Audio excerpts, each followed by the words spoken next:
In the fourth round, Yuan Ziyin faced Xue Peikai.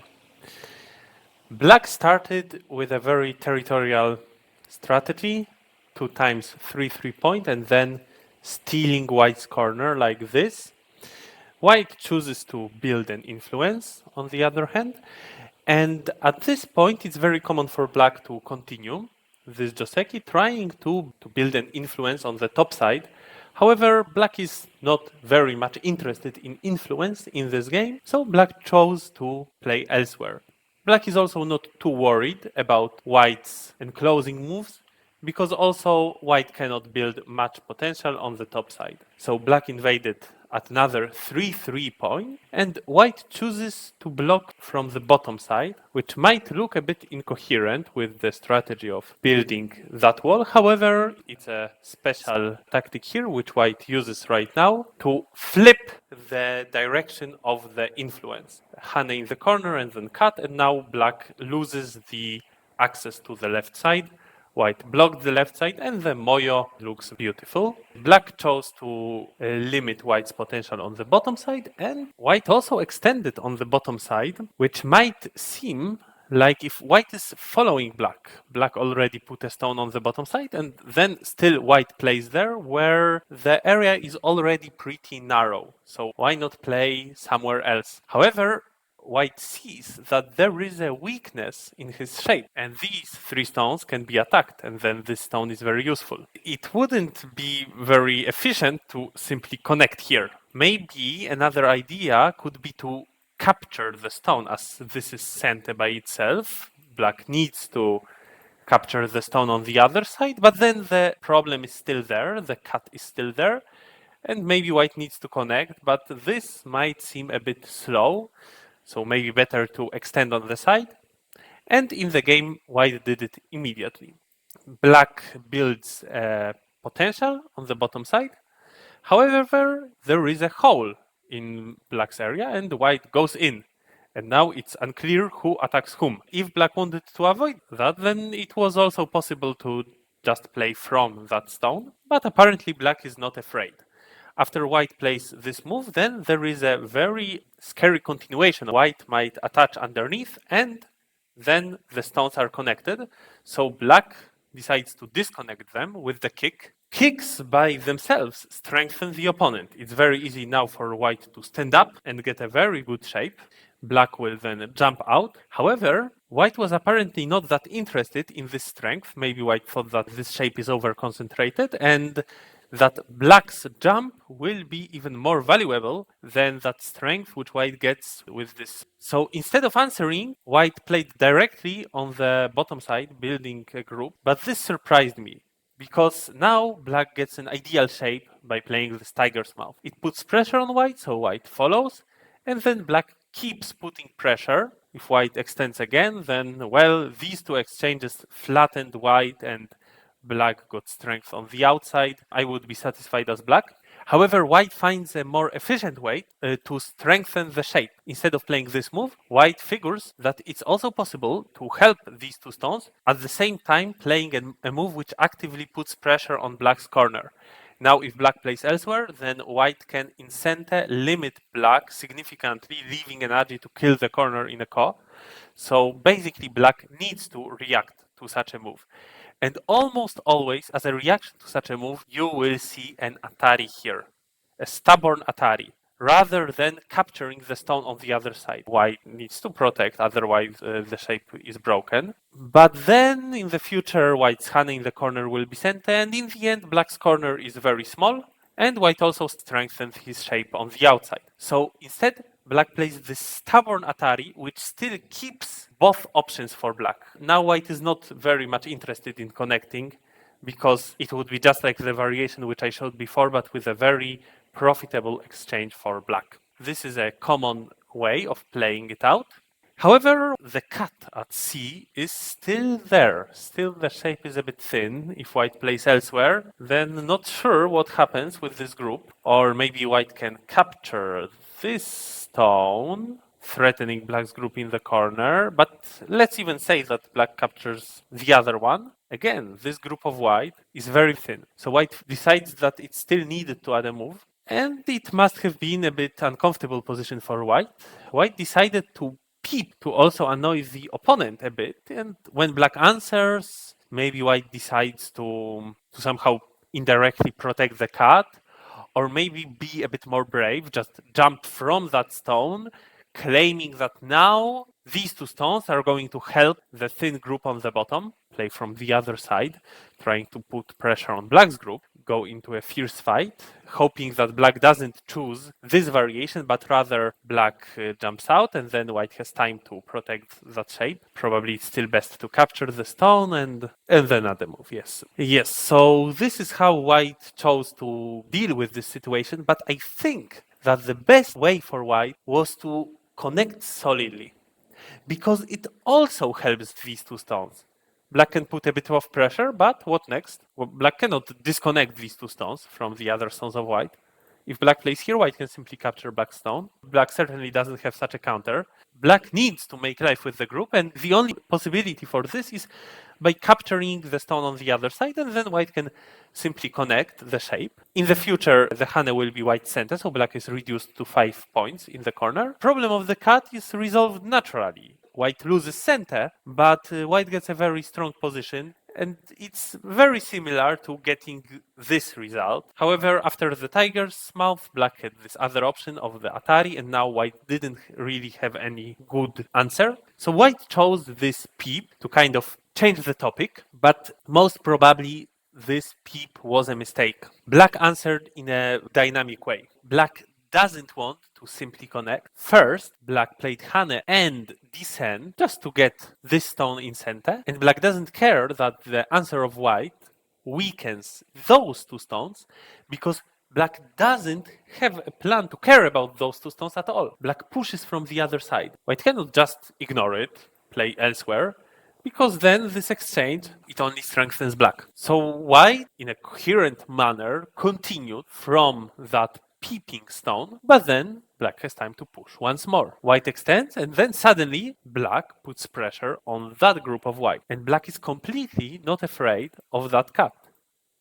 Black can squeeze White, threatening to connect the two stones back. So it's even profitable for Black from some perspective if White cuts. Suddenly Black gets these two good exchanges. For now, Black puts pressure on the group of White on the bottom, and this is a difficult position for White. Even if it doesn't seem that White made any mistakes in the game, White just played natural moves. There was one Joseki, the other Joseki, then this peep. And well, in a result of this peep, Black gets a momentum against White's group on the bottom, but on the other hand, White got strength, which can help in building the Moyo on the left side. So it should be more or less even. However, when the group is enclosed, like White's group on the bottom, it's very difficult to find the correct line of play. And Go players very often make big mistakes when their group is enclosed, because certainly we don't want to die with the group, but it's very difficult to read all relevant variations, and very often we are a bit overprotective, and we don't take enough risk, one could say, and we make unnecessary bad exchanges. So for example, in the game, White starts with this attachment, and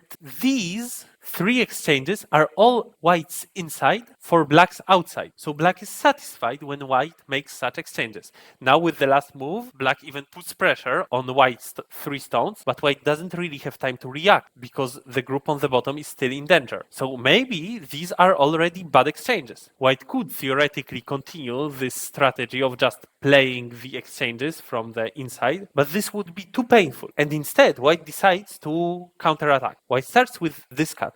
This is a very good idea because it breaks Black's shape. Now Black has an empty triangle, very ugly shape. And then White can already see that these 2 stones are a bit thin. White decided to attack them immediately with this Hane. Maybe this is a good move, or maybe this was an overplay and White should have somehow prepared for the attack, but I don't really know how.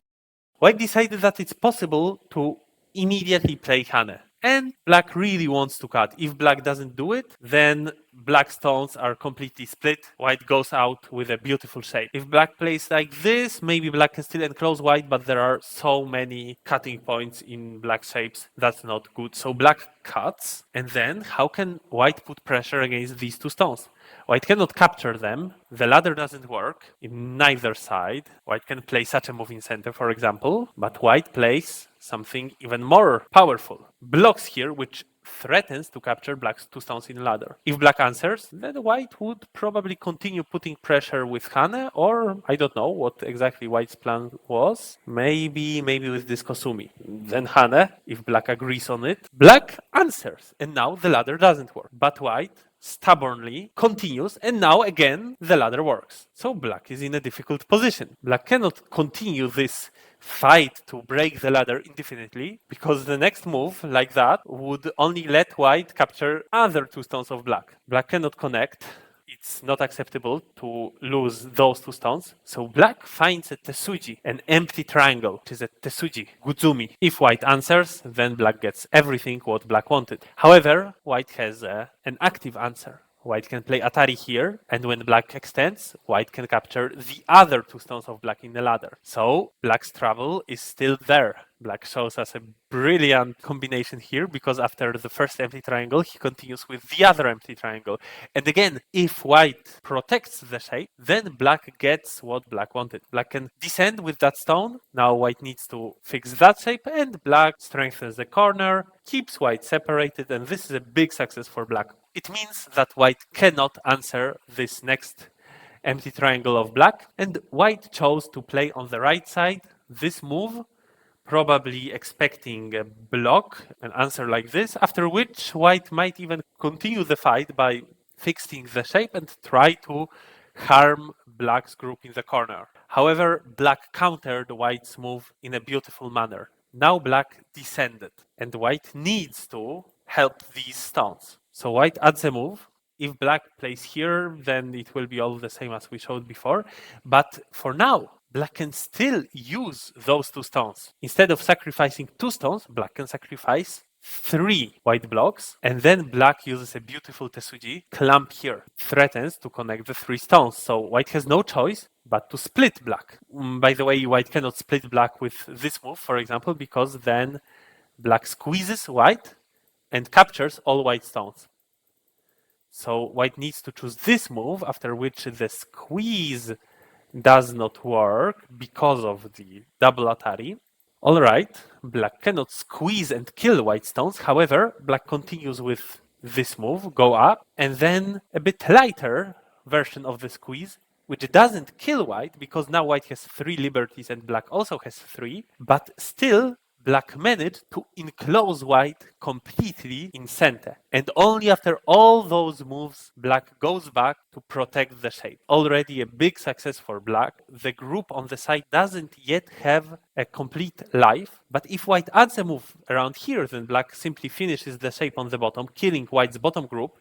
And this is already very bad for white, because black not only got a lot of points on the bottom, but also a huge outside influence. This move is also black's center. So what went wrong? At this moment, white had a chance to simply ignore those 2 stones and play in the corner. Of course, black gets really a lot by capturing those cutting stones, but white can kill black's corner. Maybe add a move like this. Is this enough of a compensation? I am not sure. I think that black already gained much, and there is still an Aji in the corner.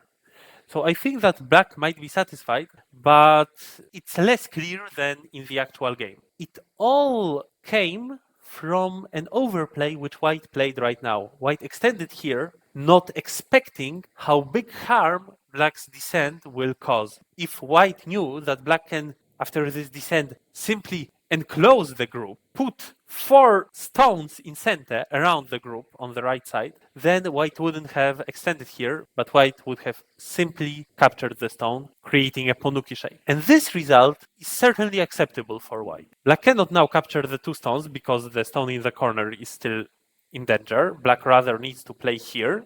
After which white can still try to cause trouble for black by playing a move around here. I would expect the group of white on the bottom rather to die, but even if it dies, it certainly creates a lot of Aji. At least white will get these moves in center, and also such a move will be center for white.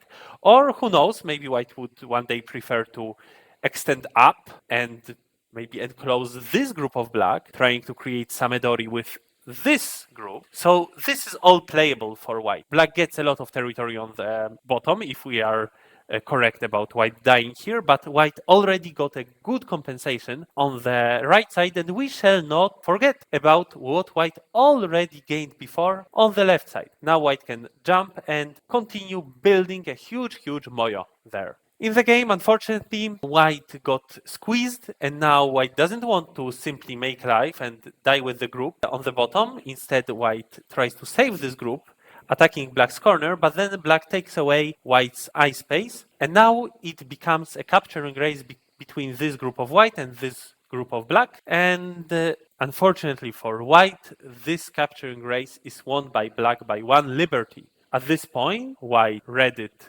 through, realized that he loses the capturing race by 1 liberty, maybe by 2 liberties, and white resigned at this point. So that's how the game went. Thank you for watching. Bye bye.